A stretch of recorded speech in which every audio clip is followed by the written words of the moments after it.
പരിശുദ്ധ പരമദിവ്യകാരുണ്യത്തിന്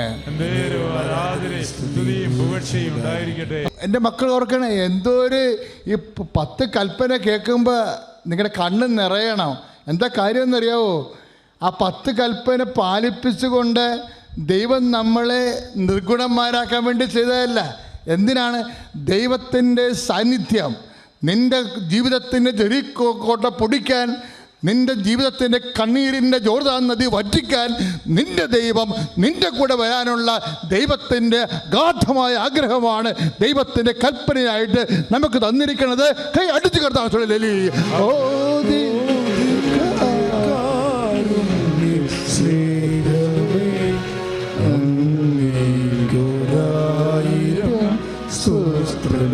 ഒരുമിച്ച് എല്ലാവരും സ്നേഹമേ അങ്ങേക്കൊരായിരം സ്തോത്രമേകാം. എൻ്റെ മക്കളെ, വയറിന് താഴേക്ക് ഇങ്ങനെ ഊടിൻ്റെ താഴേക്കുള്ള വശങ്ങൾ ഇങ്ങനെ പഴുത്ത കുരുക്കൾ കാണുന്നുണ്ട്. അതിന് ഉള്ളിൻ്റെ ഉള്ളിൽ വയറിൻ്റെ ഉള്ളിൽ പൊള്ളണ പോലെ തോന്നുന്നുണ്ട്. ഉദര രോഗമുള്ളവരെ കർത്താവ് സുഖപ്പെടുത്തുന്ന സമയമാണ്. അതിശക്തമായി ഉദര രോഗമുള്ളവരെ വയറ്റി കൈവച്ചുകൊണ്ട് ശ്രദ്ധിക്കട്ടെ. ഉദര രോഗമുള്ളവരെ വയറ്റി കൈവച്ചുകൊണ്ട് ശ്രദ്ധിക്കട്ടെ. ഹല്ലേലൂയ, ഹല്ലേലൂയ. ഓ ദിവ്യകാരുണ്യ സ്നേഹമേ, ഓ ദിവ്യകാരുണ്യ സ്നേഹമേ അങ്ങേക്കൊരായിരം സ്തോത്രമേകാം. ഓ ദിവ്യകാരുണ്യ സ്നേഹമേ അങ്ങേക്കൊരായിരം സ്തോത്രമേകാം. Praise the lord. ജനങ്ങളോട് മോസസ് പറഞ്ഞു, കർത്താവ് നമ്മുടെ കൂടെ വരാമെന്ന് പറഞ്ഞിട്ടുണ്ട്. ഇനി ജോർദാനെ നമ്മൾ പേടിക്കണ്ട, ഒരു വള്ളവും നമ്മൾ തിരക്കണ്ട. 6 ലക്ഷം പേരെ ഈ ജോർദാൻ വറ്റിച്ചുകൊണ്ട് വരണ്ട ഭൂമിയിലൂടെ നമ്മുടെ കൈക്ക് പിടിച്ചുകൊണ്ട് നമ്മുടെ ദൈവം വാഗ്ദാന നാട്ടിൽ നമ്മളെ എത്തിക്കും. ഇനി ജെറിക്കോ കൊണ്ട് നമ്മൾ ഭയപ്പെടേണ്ട കാര്യം. മോസസിൻ്റെ കാലം വരെ ദൈവം പറഞ്ഞുകൊണ്ടിരുന്ന വാക്കുണ്ട്, നിങ്ങൾ മൗനമായിരുന്നാൽ മതി, കർത്താവ് നിങ്ങൾക്ക് വേണ്ടി യുദ്ധം ചെയ്യുമെന്ന്. അതാണ് ഉടമ്പടി. അതാണ് പുറപ്പാടിൻ്റെ 14:14.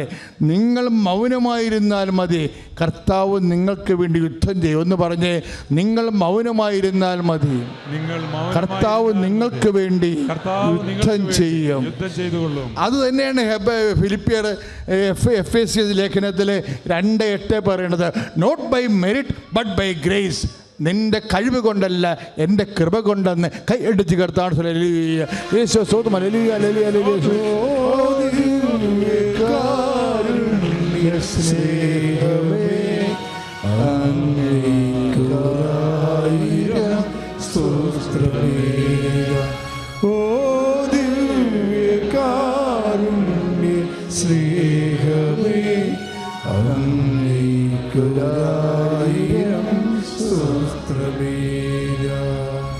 ഇത് കേട്ടതുകൂടി ജനങ്ങൾ പറയുന്നൊരു വാക്കുണ്ട്.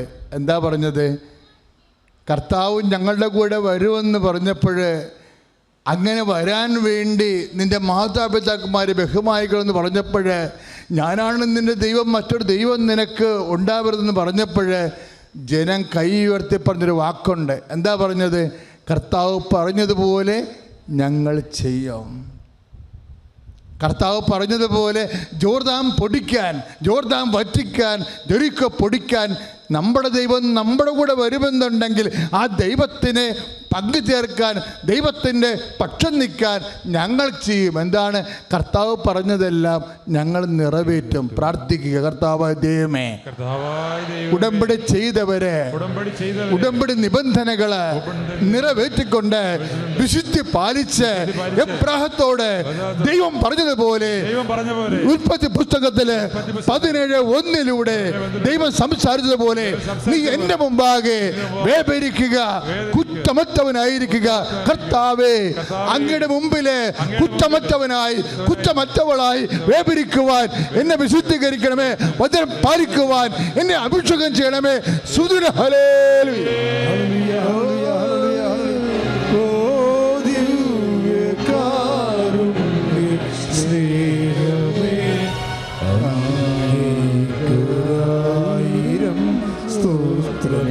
ഒരുമിച്ച് എല്ലാവരും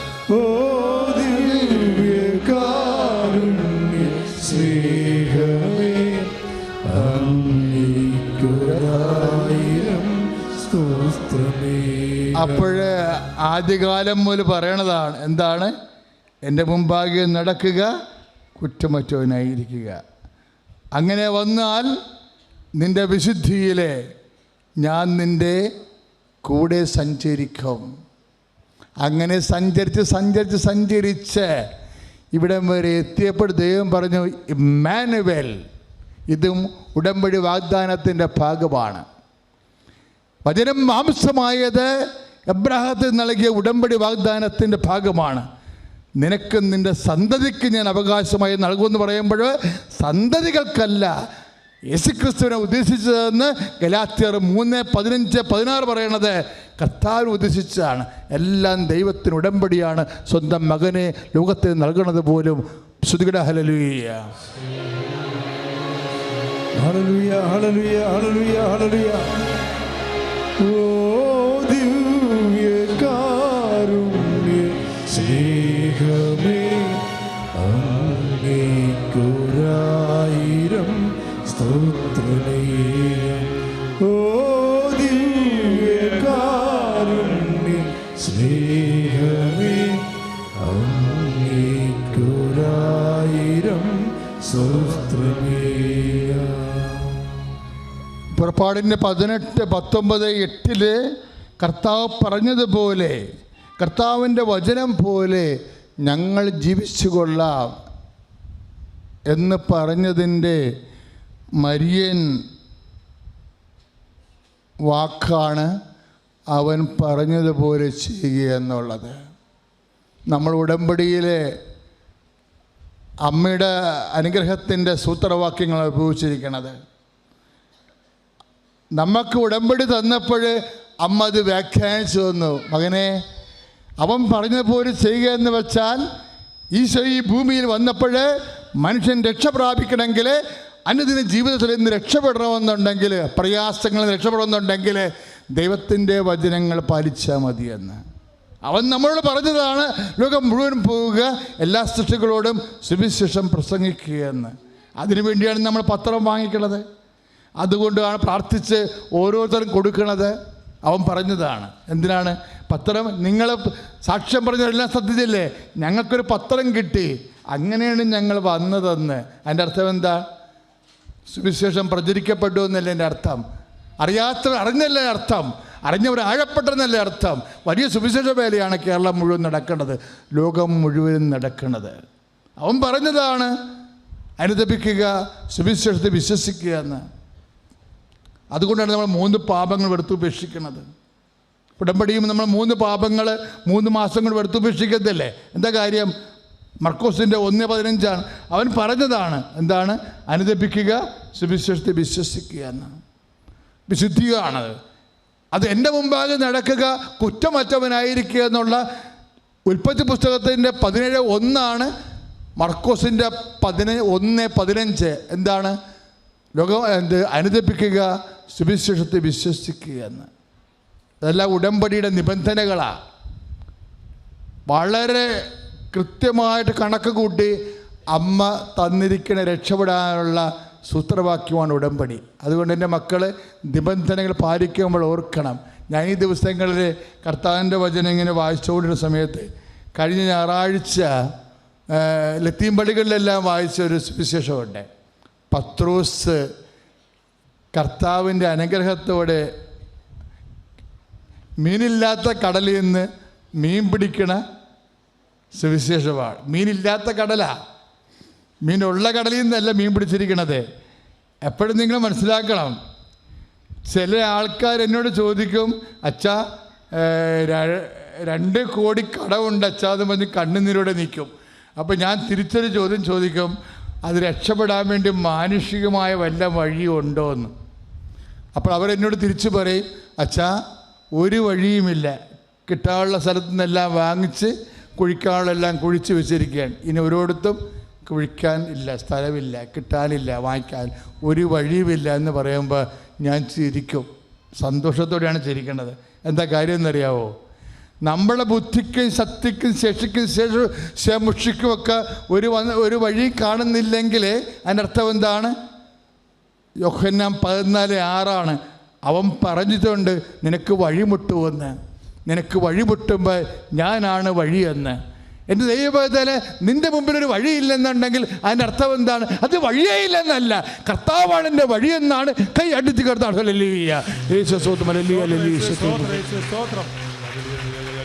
ആദ്യം തന്നെ അമ്മ മാതാവിനും ഈശോയ്ക്കും ഒരുപാട് നന്ദി. എൻ്റെ പേര് ജെബിൻ, ഇതെൻ്റെ അനിയനാണ് നിതിൻ. ഞങ്ങൾ പാലക്കാട് രൂപതയിലെ കാഞ്ഞിരപ്പുഴ ഇടവകയിൽ നിന്ന് വരുന്നു. എനിക്കിവിടെ 2 കാര്യങ്ങളാണ് സാക്ഷ്യപ്പെടുത്താനുള്ളത്. ഞാനിവിടെ ഉടമ്പടി എടുത്തത് 2025 ജനുവരി 7 ഞങ്ങൾ അതിന് മുമ്പ് ഇവിടെ വന്നിട്ടുണ്ട്. പക്ഷെ അന്ന് കൃപാസനത്തെക്കുറിച്ച് കാര്യങ്ങൾ ഞങ്ങൾക്ക് അറിയാത്തതുകൊണ്ട് ഉടമ്പടി എടുക്കാനോ ഇവിടുത്തെ ബാക്കി കാര്യങ്ങളിലൊന്നും പങ്കെടുക്കാനോ ഞങ്ങൾക്ക് പറ്റിയില്ല. ഞാൻ വർക്ക് ചെയ്യുന്നത് എറണാകുളത്തുള്ളൊരു ഇൻസ്റ്റിറ്റ്യൂട്ടിലാണ്. അവിടെയുള്ളൊരു ചേച്ചിയാണ് എനിക്ക് ഉടമ്പടിയുടെ കാര്യങ്ങളും പ്രാധാന്യവും പറഞ്ഞു തന്ന് ഞങ്ങളങ്ങനെ ജനുവരി 7 ഇവിടെ വന്ന് ഉടമ്പടി എടുത്തു. എൻ്റെ ആദ്യത്തെ നിയോഗമായിട്ട് ഞാൻ സമർപ്പിച്ചിട്ടുള്ളത്, ഞാൻ കുറച്ച് കാലമായിട്ട് ജർമ്മനി പോകാൻ വേണ്ടി ട്രൈ ചെയ്തുകൊണ്ടിരിക്കുമായിരുന്നു. എക്സാമൊക്കെ പാസ്സായി, പക്ഷേ ഇൻ്റർവ്യൂ കിട്ടാനും അങ്ങനെ അത് പാസ്സാവാനും കുറച്ച് സമയം എടുത്തിരിക്കുമായിരുന്നു. അങ്ങനെ ഞാനത് ഇവിടെ വന്ന് ആദ്യത്തെ നിയോഗമായി എഴുതി ഉടമ്പടി എടുത്തു. ആദ്യത്തെ 90 ദിവസം ഈ ഒന്നാമത്തെ നിയോഗത്തിൻ്റെ മേലധികം കാര്യങ്ങളൊന്നും സംഭവിച്ചില്ല. അങ്ങനെ അത് കഴിഞ്ഞ് ഞാൻ ജോസഫ് അച്ഛൻ്റെ അടുത്ത് കൗൺസിലിങ്ങിന് വന്നു. അപ്പോൾ ജോസഫ് അച്ഛൻ എന്നോട് പറഞ്ഞു, പരിശുദ്ധാത്മാവ് നിനക്ക് വെളിപ്പെടുത്തി തരും, അതുപോലെ നീ അങ്ങ് പോയാൽ മതി എന്ന് പറഞ്ഞു. അങ്ങനെ അത് കഴിഞ്ഞ് എനിക്കൊരു 10 ദിവസം കഴിഞ്ഞപ്പോൾ എനിക്ക് അവിടെ നിന്നൊരു മെയിൽ വന്നു, FSJക്ക് ഒരു ഓപ്ഷൻ കിട്ടിയിട്ടുണ്ട്. അപ്പോൾ FSJ എന്ന് പറയുമ്പോൾ നമ്മുടെ ഇവിടെ ഒരു വോളണ്ടിയറി പ്രോഗ്രാം പോലെയാണ്. അപ്പോൾ ഞാൻ ഉടമ്പടി എഴുതിയിട്ടത് എനിക്ക് നേഴ്സിങ്ങിന് പോകണമെന്നായിരുന്നു. അപ്പോൾ എൻ്റെ മനസ്സിൽ ആദ്യം തോന്നി അത് വേണ്ടാന്ന്. പിന്നെ എൻ്റെ കുറച്ച് ടീച്ചർമാരും ഫ്രണ്ട്സൊക്കെ പറഞ്ഞു, പിന്നെ ഞാനതങ്ങനെ എടുക്കാം എന്നുള്ളൊരു തീരുമാനത്തിലെത്തി. അങ്ങനെ ഞാനത് എടുത്തു. അതെടുത്തിട്ട് ഞാൻ ഇൻ്റർവ്യൂ അറ്റൻഡ് ചെയ്തു. ഞാൻ പഠിച്ച ക്വസ്റ്റ്യൻസും എനിക്ക് മനസ്സിലാവുന്ന ക്വസ്റ്റ്യൻസും മാത്രമേ ഉണ്ടായിരുന്നുള്ളൂ. വളരെ കോൺഫിഡൻ്റായിട്ട് ആൻസർ ചെയ്തു. ഞാനത് കഴിഞ്ഞിട്ട് ഏജൻസിയിൽ പറഞ്ഞു, ഇത് കിട്ടും, കുഴപ്പമില്ല, ഞാൻ എല്ലാത്തിനും ആൻസർ പറഞ്ഞിട്ടുണ്ടെന്ന് പറഞ്ഞു. അങ്ങനെ ഇൻ്റർവ്യൂ കഴിഞ്ഞു. കുറച്ച് ദിവസം കഴിഞ്ഞിട്ട് ഇതിൻ്റെ റിസൾട്ടൊന്നും വരുന്നില്ല. അങ്ങനെ ചില സമയത്ത് ഞാൻ ഈ പ്രഭാത പ്രാർത്ഥന കഴിഞ്ഞിട്ട് ചിലപ്പോൾ കുറച്ച് നേരം കൂടി കിടക്കും. അപ്പോൾ അങ്ങനെ ഒരു പ്രാവശ്യം എനിക്കൊരു സ്വപ്നത്തിൽ ഇങ്ങനെ, നിനക്കിത് ഇല്ല, എൻ്റെ ഏജൻസി എന്നോട് പറയുകയാണ്, നീ ഇതിലില്ല, നിൻ്റെ പേര് മാത്രം ഇതിലില്ല എന്നുള്ള രീതിയിൽ അങ്ങനെ കണ്ടു. അത് കഴിഞ്ഞ് പിറ്റേ ദിവസവും എനിക്കിതുപോലെ തന്നെ എൻ്റെ ഒരു ഫ്രണ്ട് എൻ്റെ ഏജൻസിയുടെ അടുത്ത് ചോദിക്കുകയാണ്, ജെബിൻ്റെ പേരുണ്ടോ എന്ന് ചോദിച്ചപ്പോൾ ഏജൻസി പറയുകയാണില്ല, ജെബിൻ അതിലില്ല എന്നുള്ള രീതിയിൽ ഞാനിങ്ങനെ സ്വപ്നം കണ്ടു. അത് കഴിഞ്ഞ് 2 ദിവസം കഴിഞ്ഞപ്പോൾ മെയിലും വന്നു, എനിക്കത് കിട്ടിയിട്ടില്ല എന്ന് പറഞ്ഞു. അങ്ങനെ ഞാൻ വീണ്ടും കൗൺസിലിങ്ങിന് വേണ്ടി ജോസഫ് അച്ഛൻ്റെ അടുത്ത് വന്നു.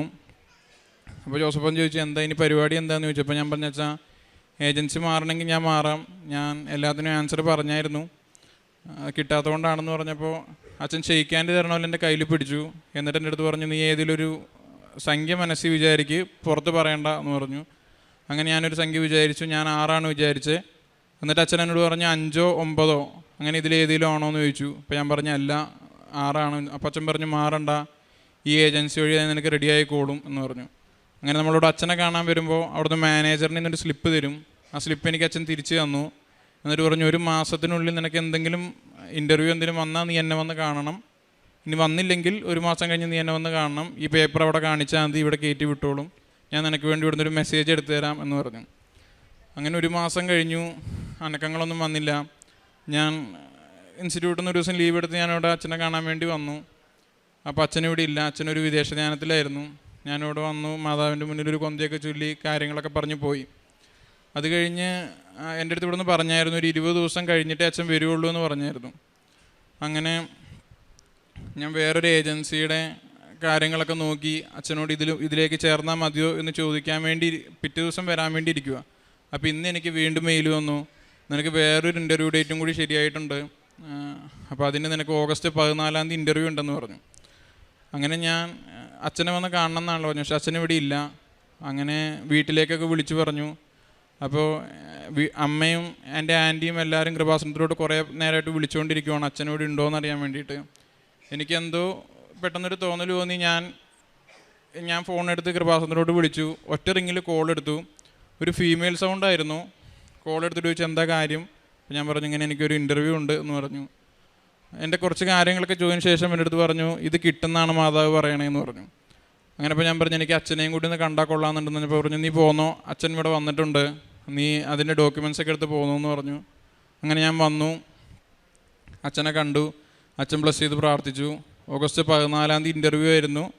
ഇൻ്റർവ്യൂ കഴിഞ്ഞപ്പോൾ ഓഗസ്റ്റ് 1 തൊട്ട് ഞാനും അമ്മയും എൻ്റെ ഒരു ആൻറ്റിയും ഓഗസ്റ്റ് 15 ഡേറ്റ് ഇട്ട് പ്രാർത്ഥിക്കുന്നുണ്ട്. ഈ സ്വർഗ്ഗാരോഹണ തിരുനാൾ ഒരു ഗിഫ്റ്റായിട്ട് എനിക്ക് എൻ്റെ കാര്യത്തിൽ എന്തെങ്കിലും ഒരു തീരുമാനം അറിയണേന്ന് പറഞ്ഞിട്ട്. അപ്പോൾ ഓഗസ്റ്റ് 14 ഇൻ്റർവ്യൂ കഴിഞ്ഞു. 15 രാവിലെ ഞാൻ ഇതുപോലെ എനിക്കൊരു എന്തോ ഒരു തോന്നൽ തോന്നി ഞാൻ ഏജൻസിക്ക് മെസ്സേജ് അയച്ചു. അപ്പോൾ അവർ പറഞ്ഞു റിസൾട്ട് വന്നിട്ടുണ്ട്, അത് ജെബിൻ്റെ അടുത്ത് പറയും എന്ന് പറഞ്ഞു. അപ്പോൾ പിന്നെ ഉള്ള കോൺഫിഡൻസൊക്കെ പോയി. അങ്ങനെ ഒരു രീതിയിൽ ഇരിക്കുമായിരുന്നു. പിന്നെ ഞാൻ അങ്ങോട്ട് മെസ്സേജ് അയക്കാൻ നിന്നില്ല, അവർ പറയട്ടെ എന്ന് പറഞ്ഞു. അപ്പോൾ ഇതിൻ്റെ അനിയനാണ്, ഇവൻ എനിക്ക് വേണ്ടി ഉടമ്പടി എടുത്തപ്പോൾ എഴുതിയിട്ട ഡേറ്റ് ഓഗസ്റ്റ് 18. ഓഗസ്റ്റ് 18 ഒരു തിങ്കളാഴ്ചയായിരുന്നു. ആ തിങ്കളാഴ്ച ഞാൻ എൻ്റെ വർക്കൊക്കെ കഴിഞ്ഞിങ്ങനെ ഇരിക്കുമ്പോൾ എനിക്ക് മെയിൽ വന്നു, ജെബിനെ നീ അതിൽ പാസ്സായിട്ടുണ്ട്, നിനക്ക് നവംബർ 1 ഇൻടേക്ക് സ്റ്റാർട്ട് ചെയ്യണമെന്ന് പറഞ്ഞിട്ട്. അപ്പോൾ ആ FSG എടുത്ത് ഞാൻ പോവുകയാണെങ്കിൽ എനിക്ക് 1100 euro ആയിരുന്നു എനിക്ക് സ്റ്റൈഫൻഡ് പറഞ്ഞേക്കുന്നത്. എനിക്കിത് മാറ്റി തന്നു. ഇപ്പോൾ എനിക്ക് 1475 യൂറോൻ്റെ അടുത്ത് സ്റ്റൈഫൻഡ് ഉണ്ട്. അപ്പോൾ എനിക്ക് വളരെ നല്ലത് തന്നെ മാതാവ് എനിക്ക് തന്നു. അത് കഴിഞ്ഞ് പിന്നെയുള്ള പ്രശ്നം വന്നത് VFSന് ഡേറ്റ് എടുക്കലായിരുന്നു. ഇപ്പോൾ വിസയ്ക്ക് ഡേറ്റ് കിട്ടാൻ ഒരുപാട് ബുദ്ധിമുട്ടാണ്. അപ്പോൾ എനിക്കാണെങ്കിൽ നവംബർ 1 ക്ലാസ്സും തുടങ്ങും. അപ്പോൾ എന്നോട് പറഞ്ഞു നിനക്ക് ഒക്ടോബർ 2nd വീക്കോട് കൂടിയേ ഡേറ്റ് ഉണ്ടാവുള്ളൂ എന്ന് പറഞ്ഞു. അങ്ങനെ അതിനുവേണ്ടി പ്രാർത്ഥിച്ചു. അതും മാതാവിൻ്റെ കൊന്തമാസത്തിൻ്റെ തുടക്കത്തിൽ എനിക്ക് ഒക്ടോബർ 1 തന്നെ ഡേറ്റ് തന്നു. ഞാൻ VFS കൊണ്ടുപോയി സബ്മിറ്റ് ചെയ്തു. എനിക്ക് ഇന്നലെ എൻ്റെ വിസ വന്നു. എനിക്ക് മെയിൽ വന്നത് ഒരു ശനിയാഴ്ചയാണ്, മാതാവിൻ്റെ ദിവസമാണ്. എനിക്ക് വിസ വന്നതും ഇന്നലെ ശനിയാഴ്ചയാണ്, അതൊരു മാതാവിൻ്റെ ദിവസമാണ്. ഈ വിസ അടിച്ചേക്കുന്നത് പാസ്പോർട്ടിലെ 7ാമത്തെ പേജിലാണ്. അപ്പോൾ എനിക്ക് ഇത്രയും കാര്യങ്ങൾ തന്ന മാതാവിനും ഈശോയ്ക്കും ഒരുപാട് നന്ദി പറയുന്നു. അതുപോലെ തന്നെ എൻ്റെ 2ാമത്തെ സാക്ഷ്യം വരുന്നത് എനിക്ക് ഇടയ്ക്കിടയ്ക്ക് UTI വരുന്ന പ്രശ്നം ഉണ്ടായിരുന്നു. അങ്ങനെ അത് പോയി ചെക്ക് ചെയ്ത് നോക്കിയപ്പോൾ എൻ്റെ അടുത്ത് പറഞ്ഞു പ്രോസ്റ്റേറ്റ് ഇൻഫെക്ഷനാണ്, അത് ചിലപ്പോൾ എന്തെങ്കിലും ചെറുപ്പകാലത്ത് എന്തെങ്കിലും കാരണം കൊണ്ട് വന്നതായിരിക്കാം എന്ന് പറഞ്ഞു. അങ്ങനെ ഇതിൻ്റെ കാരണം കണ്ടുപിടിക്കാൻ വേണ്ടി കുറച്ച് ബ്ലഡ് ടെസ്റ്റൊക്കെ റൺ ചെയ്തു. അങ്ങനെ റൺ ചെയ്ത് കഴിഞ്ഞപ്പോൾ എൻ്റെ ബ്ലഡിൽ HbA1c കൂടുതലാണ്, ഷുഗർ കണ്ടൻറ്റ് കൂടുതലാണ്. അപ്പോൾ എൻ്റെ അടുത്ത് പറഞ്ഞു ഇനിയിപ്പോൾ എന്നെ കാണിച്ചിട്ട് കാര്യമില്ല, നീ ഒരു ഫിസിഷ്യനെ കാണിച്ചോ, എന്നിട്ട് അതിനുള്ള മരുന്ന് എഴുതി മേടിച്ചോ എന്ന് പറഞ്ഞു. അപ്പോഴും ഞാനിങ്ങനെ ഈ ചെറിയ പ്രായത്തിൽ എനിക്കിനി ഷുഗറിൻ്റെ മരുന്ന് കഴിച്ച് നടക്കാൻ വയ്യ എന്നുള്ള രീതിയിൽ ഞാൻ എല്ലാ ദിവസവും സന്ധ്യാപ്രാർത്ഥനയ്ക്ക് നമ്മുടെ ഇവിടുത്തെ കൃപാസനത്തിലെ പ്രാർത്ഥന കഴിഞ്ഞിട്ട് ഉപ്പിട്ട് വെള്ളം കുടിക്കുമായിരുന്നു. ഞാൻ വേറൊരു മരുന്നും അതിനു വേണ്ടി എടുത്തിട്ടില്ല, ഞാൻ ഒരു ഡോക്ടറെയും പോയി കണ്ടിട്ടില്ല. ഞാനത് കഴിഞ്ഞു. ഞാനൊരു 10-15 ദിവസം കഴിഞ്ഞപ്പോൾ ഒരു ലാബിൽ പോയി വെറുതെ എൻ്റെ ബ്ലഡ് ടെസ്റ്റ് ചെയ്തു. എൻ്റെ ഷുഗർ മൊത്തം കംപ്ലീറ്റ്ലി നോർമലായിരുന്നു. അപ്പോൾ എനിക്ക് വിശ്വാസമായില്ല. പിന്നെ ഞാനൊരു 2 ദിവസം കഴിഞ്ഞ് വേറൊരു ലാബിൽ പിന്നെയും പോയി ടെസ്റ്റ് ചെയ്തു, അതും നോർമലായിരുന്നു. ഇങ്ങനെ 2 അനുഗ്രഹങ്ങൾ തന്ന മാതാവിനും ഈശോയ്ക്കും ഒരുപാട് നന്ദി. എൻ്റെ പേര് നിതിൻ. ഞാൻ ജൂലൈ 12 ഇവിടെ വന്നിട്ട് ഉടമ്പടി എടുക്കുന്നത്. അപ്പോൾ ഉടമ്പടി എടുക്കാൻ വന്നപ്പോൾ തന്നെ എൻ്റെ മനസ്സിൽ ഒരു കാര്യം ഉണ്ടായിരുന്നു, ഉടമ്പടി മാതാവ് ഏറ്റെടുത്തു എന്നുള്ളതിന് എന്തെങ്കിലും ഒരു അടയാളം തരണേന്ന്. ഞാനിവിടെ വന്നപ്പോൾ തന്നെ എനിക്ക് സുഗന്ധാഭിഷേകം ഉണ്ടായി.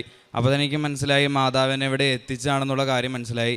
അതിൽ ഞാൻ ആദ്യമായിട്ട് നിയോഗം എഴുതിയിട്ടത് പരിശുദ്ധാത്മാവിനെ ലഭിക്കാനും അത് പരിശുദ്ധാത്മാവിനെ സ്വീകരിക്കാനുള്ള പ്രാപ്തി എനിക്ക് നൽകണമെന്നുമായിരുന്നു. അതെനിക്ക് ലഭിച്ചു എന്ന് തന്നെയാണ് എനിക്ക് വിശ്വസിക്കുന്നത്. കാരണം ഞാൻ ഓരോ കാര്യങ്ങളൊക്കെ ചെയ്യുമ്പോൾ എന്നെ ഒരു ഗൈഡ് ചെയ്യുന്നത് എൻ്റെ മനസ്സിലുണ്ടെന്ന എന്തൊരു ശക്തിയാണ്. ആ ശക്തി എന്നോട് ഇങ്ങനെ പറഞ്ഞു തരികയാണ്, നീ ഇതിലേക്ക് പോകൂ, ഇങ്ങനെ പോകൂ, അങ്ങനെ പോകുമെന്ന് പറഞ്ഞു തരികയാണ്.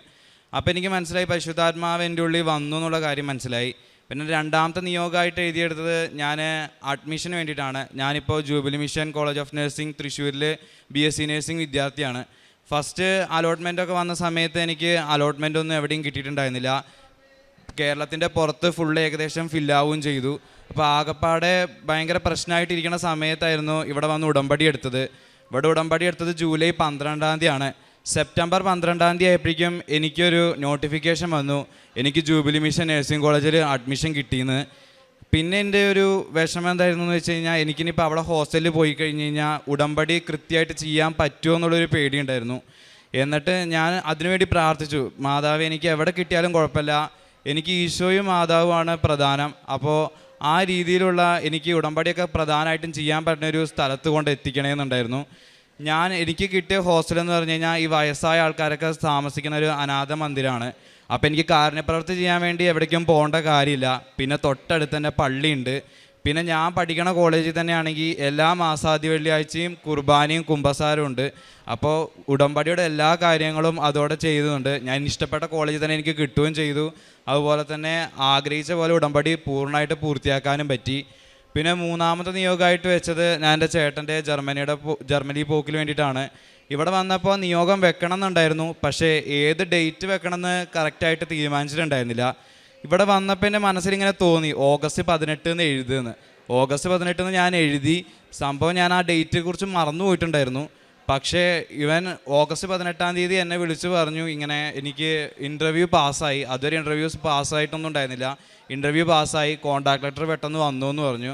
അപ്പോൾ എനിക്ക് മനസ്സിലായി ഞാൻ വെച്ച ഡേറ്റ് ഇട്ട് പ്രാർത്ഥിച്ചത് തന്നെ എനിക്ക് നടന്നു എന്ന്. അമ്മ മാതാവിനും തിരുക്കമ്മനും 1000 നന്ദി പറയും. ഞാനിതിൽ കാരുണ്യ പ്രവൃത്തിയായിട്ട് ചെയ്തുകൊണ്ടിരുന്നത്, ഞാൻ വർക്ക് ചെയ്യുന്ന സ്ഥലത്ത് ഞാനും എൻ്റെ ഒരു കൊളീഗ് ഉണ്ടായിരുന്നു, ലിഞ്ചു എന്ന പേര്. ഞങ്ങൾ രണ്ടുപേരും കൂടി ഗവൺമെൻറ് ആശുപത്രിയിൽ പോയി അവർക്ക് വൈകുന്നേരത്തെ ഭക്ഷണവും കാര്യങ്ങളും ഒക്കെ മേടിച്ച് കൊടുക്കുമായിരുന്നു. അതുപോലെ തന്നെ എൻ്റെ മുന്നിൽ വിശന്ന് വന്നിരിക്കുന്ന ഒരാളെ ഞാൻ അങ്ങനെ വിട്ടിട്ടില്ല. എന്നെക്കൊണ്ട് പറ്റുന്ന രീതിയിൽ എന്തെങ്കിലും ഒരു ഭക്ഷണമോ അല്ലെങ്കിൽ എന്തെങ്കിലും കാര്യങ്ങളോ ചെയ്ത് കൊടുത്തിട്ടുണ്ട്.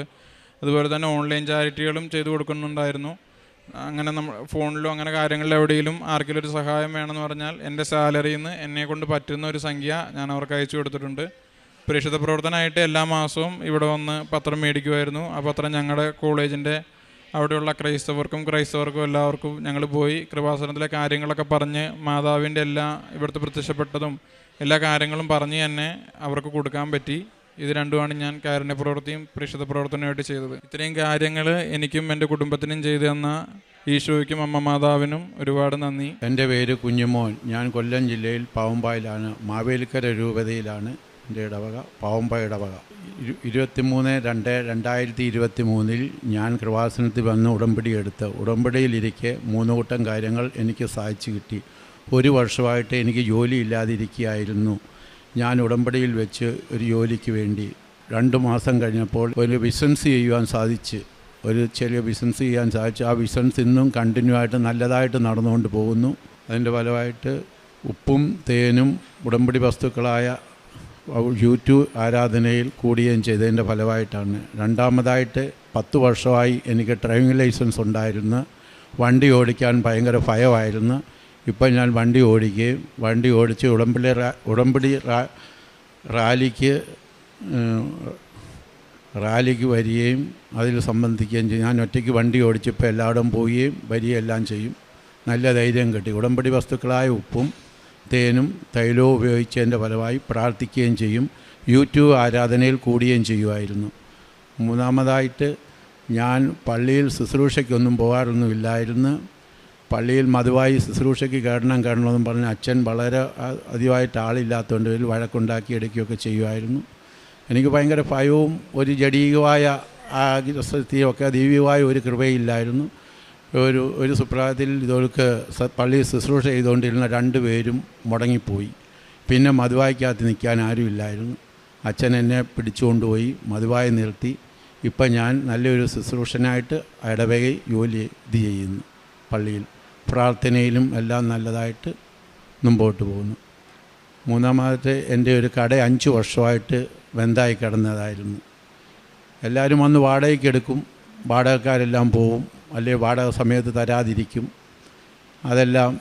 അവരെയെല്ലാം ഞാൻ കാലിയാക്കി വെച്ച് ഇവിടെ വന്ന് ഉടമ്പടിയിൽ ഞാൻ വെച്ച് നിയോഗമായിട്ട് വെച്ച് എൻ്റെ കട നല്ലതായിട്ട് പോകാൻ വേണ്ടി ആരെയെങ്കിലും കൊണ്ടുവരണമെന്ന് ഞാൻ തന്നെ പോയി ഒരാളെ കണ്ടുപിടിക്കുകയും അപ്പോൾ അയാൾ എന്നോട് പറഞ്ഞ് ഞാൻ വരാം, കട തുടങ്ങാം, എനിക്കവിടെ ഇരിക്കാനൊരു സ്റ്റാഫിനെ വേണം, അത് നിങ്ങൾ തന്നെ ഇരിക്കാമെങ്കിൽ അത് ഞാൻ ചെയ്യാമെന്ന് പറഞ്ഞു.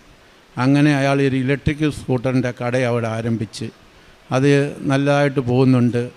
ഞാൻ ഇവിടെ വന്ന് അച്ഛനെ കണ്ട് പ്രാർത്ഥിച്ചതിന് ശേഷമാണ് അതിന് പോയത്. എല്ലാ ചൊവ്വാഴ്ചയും വൈകിട്ട് ബുധനാഴ്ചക്കകം ഒരു സ്കൂട്ടർ പോവും. ഇപ്പം 3 മാസം ആയുള്ളൂ തുടങ്ങിയിട്ട് 5 സ്കൂട്ടർ പോയി. 5ാമത്തെ സ്കൂട്ടർ പോകുമ്പോൾ ഞാനിവിടെ വന്ന് സാക്ഷ്യം പറഞ്ഞോളാമെന്ന് പറഞ്ഞു അമ്മ മാതാവിൻ്റെ മുമ്പ്. പക്ഷേ സാക്ഷ്യം പറയാൻ കഴിഞ്ഞ മാസമാണ് 5ാമത്തെ സ്കൂട്ടർ പോയത്. ഉടമ്പടി പുതുക്കുമ്പം ചെയ്തോളാമെന്ന് വിചാരിച്ചു. ഉടമ്പടി പുതുക്കാനും പറ്റാതായി. ഒരു സ്റ്റാഫിനെ അവിടെ വെച്ച് ആ സ്റ്റാഫ് ഞാനും ഒരുപോലെ ചുട്ടിയെടുത്ത് കളഞ്ഞു, അവധിയെടുത്ത്. അപ്പോൾ അതിൻ്റെ ഇച്ചിരി തടസ്സം വന്ന് അതാണ് താമസിച്ചു പോയത്. ഇപ്പോൾ അത് നല്ലതായിട്ട് നടക്കുന്നു, അല്ലാതെ പ്രത്യേകിച്ചൊന്നുമില്ല. എനിക്ക് 10 വർഷമായിട്ട് പൈൽസിൻ്റെ അസുഖം ഉണ്ടായിരുന്നു. ആ അസുഖവും ഇപ്പം ഉടമ്പടി തേയിലവും ഉടമ്പടി ഉപ്പും തേനും ഉപയോഗിച്ചതിൻ്റെ ഫലമായി അതിനും മാറ്റം വന്നിട്ടുണ്ട്. പിന്നെ ഞാൻ കാരുണ്യ പ്രവൃത്തി ചെയ്യുന്നത് അനാഥാലയത്തിൽ പോകാറുണ്ട്.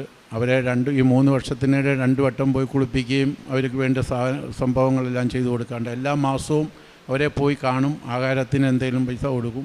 പള്ളി ശുശ്രൂഷയ്ക്കൊക്കെ വരാൻ മുടങ്ങി വയ്യാതിരിക്കുന്ന ആൾക്കാരെ ആവശ്യപ്പെട്ട് കഴിഞ്ഞാൽ വണ്ടിയിൽ എടുത്തുകൊണ്ട് വന്ന് പള്ളി കുർബാനയിൽ കൂട്ടുകയും ചെയ്യും. പിന്നെ ഞാൻ ചെയ്ത പള്ളി നിത്യാരാധന ആൾക്കാർ കുറവായിരുന്നു. ദിവസവും ഞങ്ങളുടെ പള്ളിയിൽ കുർബാനയുണ്ട്. അപ്പം 10ഉം 15ഉം പേരൊക്കെ വരുവുള്ളായിരുന്നു. 4ാമത്തെ ഉടമ്പടി ഞാൻ വെച്ചായിരുന്നു കൂടുതൽ ആൾക്കാർ വരുവാൻ വേണ്ടി. ഇപ്പോൾ 10ഉം 40ഉം പേര് വന്ന് കുർബാന കൊള്ളുകയും കുർബാനയിൽ പങ്കുകൊള്ളുകയും ചെയ്യുന്നുണ്ട്. പിന്നെ പ്രാർത്ഥനാ കൂട്ടായ്മയിലും അതുപോലെ തന്നെ ആൾക്കാർ കുറവായിരുന്നു. നല്ല രീതിയിൽ അവരും വന്ന് പ്രാർത്ഥനയിൽ കൂടുന്നുണ്ട്. അങ്ങനെ മക്കൾക്കൊക്കെ ഒരുപാട് അനുഗ്രഹങ്ങളൊക്കെ കിട്ടിയിട്ടുണ്ട്. ഇത്രയും നന്മകൾ തന്ന അമ്മ മാതാവിനും തിരുക്കുമാരനും എൻ്റെ 1000 നന്ദികൾ.